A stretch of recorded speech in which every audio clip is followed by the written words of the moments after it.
Hello everyone. Ooh, geez, that rice and it's really got me flushing. Yeah, fuck. So sorry I haven't been making a lot of videos. I'm feeling pretty shit. I'm not gonna lie. This benzo taper is sucking my fucking very life essence. But yeah, I want to share a story with you. And this is I was either going to call it Mutants of a Perfect World or Sleepwalking Daydreamers. Let me know what you think would be a better title. I mean, Sleepwalking Daydreamers was one that I came up with for a separate story, which I can share with you if you want. It's a story that I fleshed out a bit more.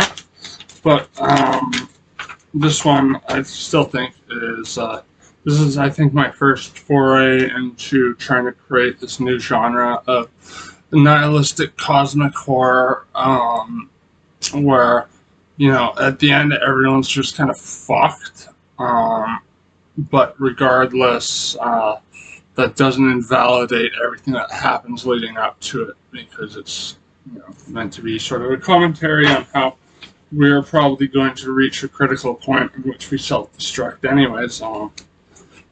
So, yeah, just because we self-destruct as a species, does that mean that our existence here was irrelevant? So questions like these I'm trying to raise with this genre. Anyways, so in a vastly overpopulated and grossly polluted world governments agree that procreation is no longer necessary, as if anything, it would harm the planet even more, adding to existing issues like civil unrest, useless soil, sweeping dust bowls, etc. This is in the near future, because I do believe the next big issue that we're going to face are dust bowls, because, we're farming in ways that are really aggravating soil and just natural ecosystems. And scientists have been saying for a long time that we're overdue for a dust bowl. So that's not beyond the realm of possibility, and it's just fiction anyway. So it's commentary fiction, but regardless. So after a great public uproar, it's announced that to incentivize the voluntary sterilization of the public, that everyone who took part in their own volition, to become essentially infertile, would be afforded access to a groundbreaking new drug that would slow their metabolism, so dietary consumption would be limited, aging would be slowed so much to the point that death may no longer be a threat to the human species.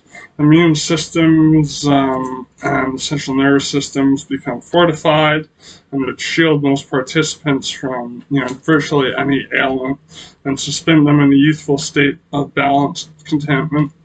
And it also, if given to, say, a cancer patient, it would reverse their cancer and they would sort of regress back to a younger, more healthy, flourishing form of themselves. Lovely, right? Just you wait. The public, overjoyed by the prospect of extinguishing existential dread, was more than enough for the vast majority of a non-secular world to sign up. The only detractors were, surprise, surprise, religious minorities who, they revoked science as confiscating their, ticket to the afterlife. So basically, because this cocktail of drugs would make them live forever, what the hell is the point of all the work they put in to make themselves appear as, pure beings in the eyes of God so they can go to heaven? They're just essentially just pissed off that everything they gambled on with all that effort and energy has been invalidated by the fact that they can become immortal through physical scientific means. Uh, and so, yeah, so the small minorities of detractors are essentially religious extremists. So regardless of this offering potentially being the proverbial keys to the utopian kingdom on Earth, this monumental step led to the formation of a myriad of terrorist cells, ultra-dogmatic religious terrorist cells, obviously, who all sported aims and ambitions that are at odds with one another as religion tends to do. So for a few years, 95% of the public peacefully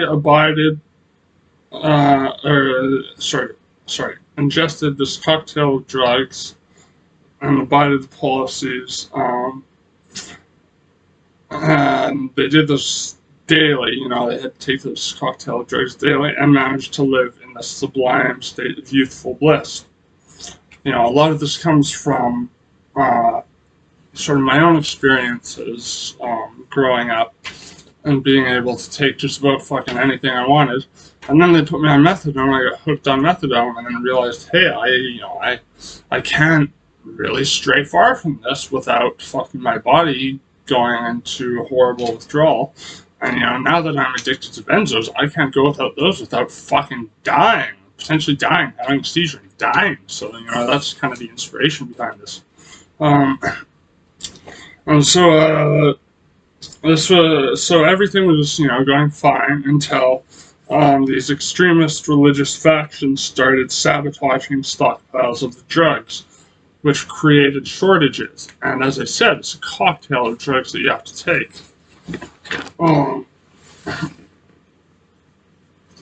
And so that presented the first side effects of discontinuation of the substance-based regimen to begin to present themselves in extremely aggressive behavioral rebounds,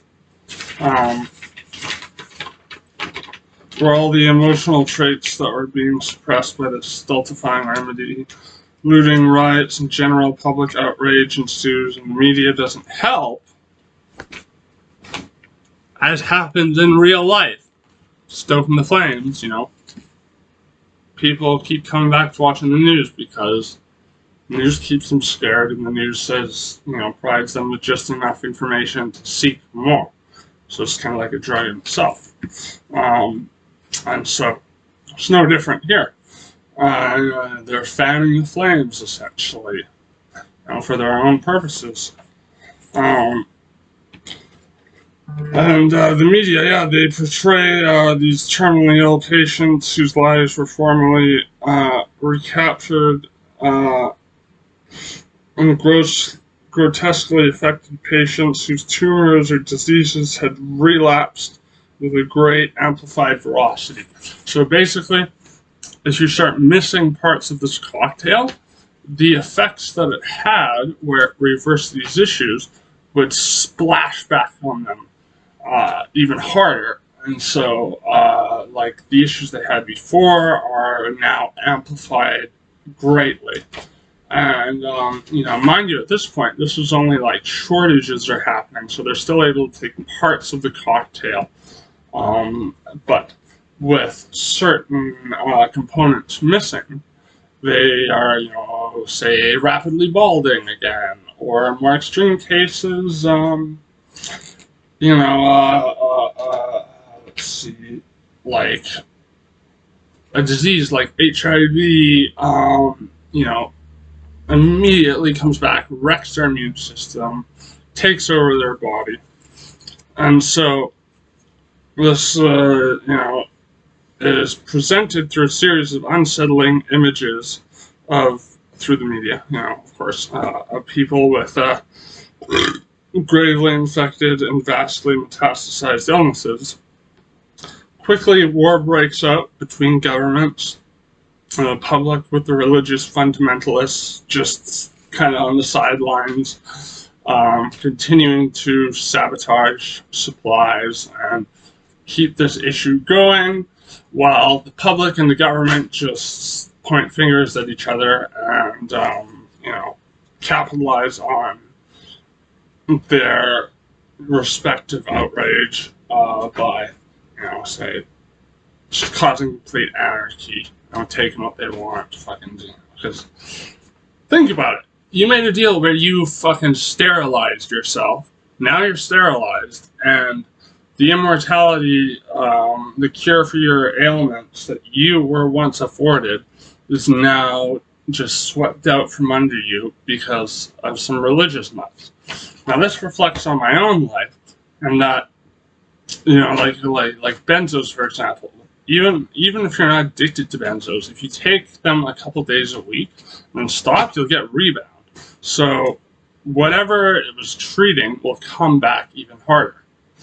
And that's not even withdrawal. Like, withdrawal is like you get rebound times 100 and then withdrawal symptoms on top of it as well. So it's pretty fucking gnarly, trust me.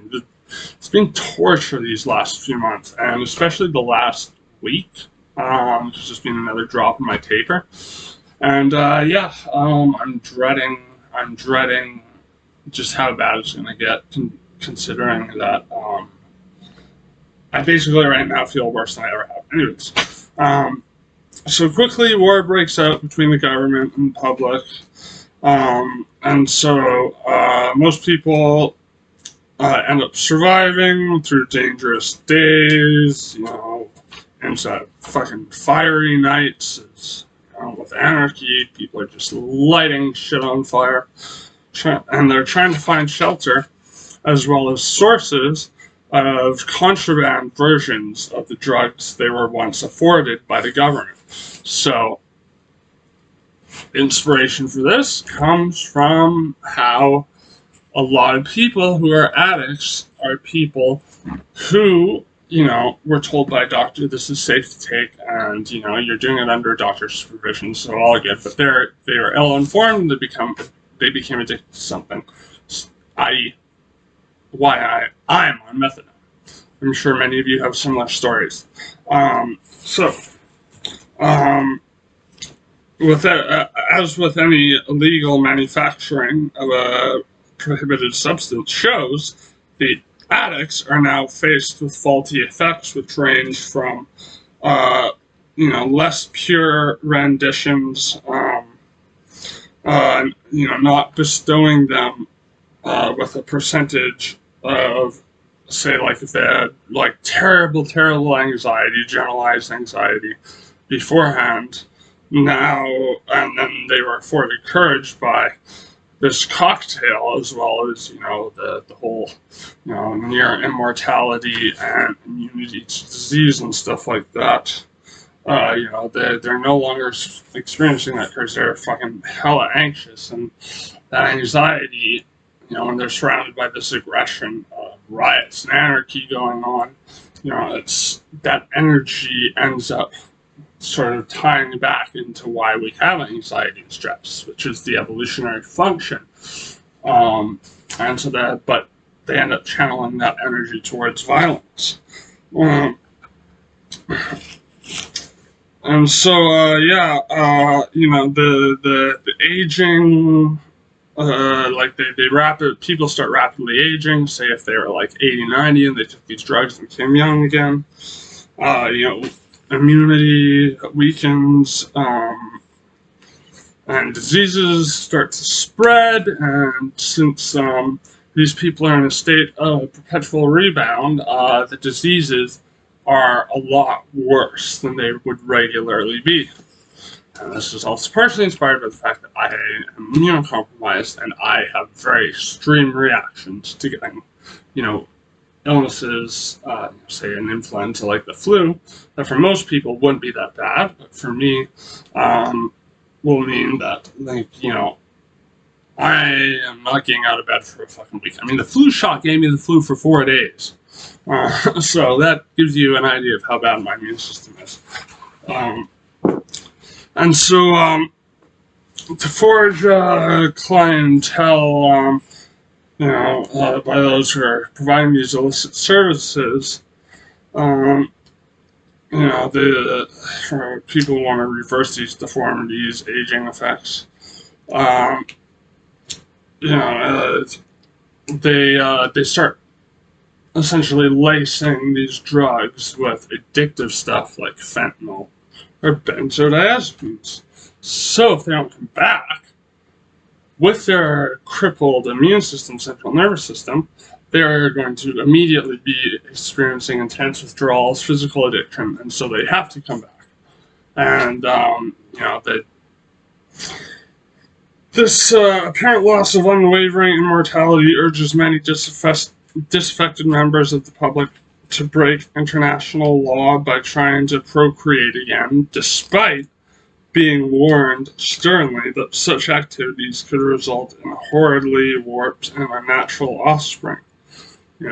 Because they are taking a drug that is changing their system so much that, if you're to pop out a baby, who the fuck knows what's going to happen? Who knows? Probably the government, right? Well, who gets that? But the existential angst and dread that their doom is encroaching causes people to try to have kids anyways. This results in the incubation of feral children who have more in common with the characteristics of the host's respective ailments than the hosts themselves. This results in the fetuses plaguing mothers with ruthless diseases. Say if a father has a disease and impregnates a mother, the mother is now like she's bearing that disease, provided she's not getting that full cocktail, which no one is unless they're like a part of the government themselves, like a very inner circle part of the government too.